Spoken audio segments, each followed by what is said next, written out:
Brian Ortega versus Aljamain Sterling this weekend should not be happening. The fact that this fight is still going ahead at a catchweight is absolutely insane to me. Let's get into it.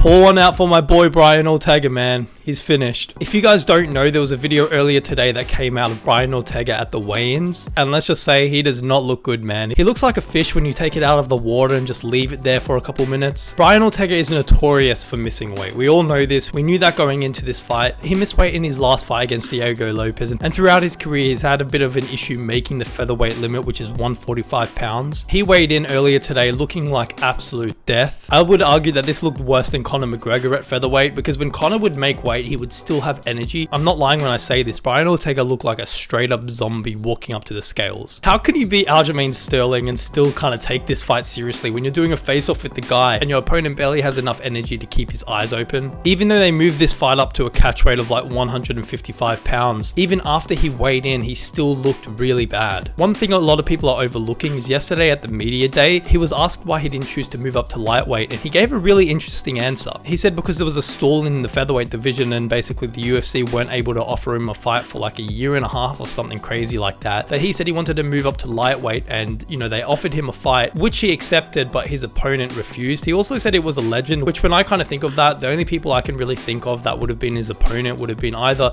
Charles Oliveira or Tony Ferguson, considering this was over a year ago. But then for whatever reason that fight fell through and he chose to stay at featherweight. I think it's very clear by now that Brian Ortega should not be fighting at featherweight. He should have moved up to lightweight a long time ago, in my opinion, after the Volkanovski loss. We've seen him come into these featherweight fights time and time again looking not that great, not in terms of his performance, which is a factor, but more so in terms of his physique. And I think when a fighter comes into a fight looking like they're not motivated, looking like they barely put in any training at all, it's a bad sign. And in my opinion, I don't know anything about Brian Ortega's personal life, but I have a hunch this is a lack of discipline. I really get the vibe from Brian Ortega that his training schedule is literally just like show up to jiu-jitsu practice a couple times a week and don't do any striking and don't do any weightlifting or don't do any cardio. Not to say that you need weightlifting for a good base in MMA, but it doesn't hurt. This guy comes into these fights looking like, no offense, a blob, and he's absolutely draining himself to make featherweight, but he's missed weight so many times. It's not a good look on him, and it's also not a good look on the UFC to see such a popular fighter rocking up to the UFC weigh-ins looking like he's walking to his own grave. In my opinion, the UFC should have just cancelled this fight. I don't know why they're doing it at a catch weight, especially when Brian Ortega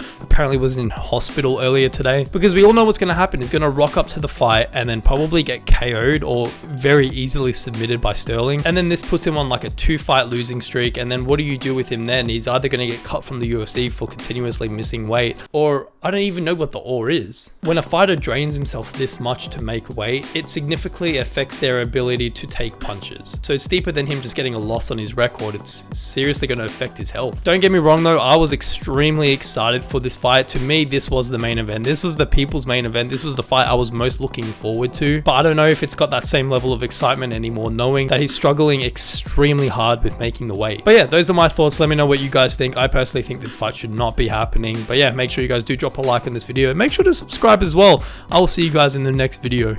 Peace.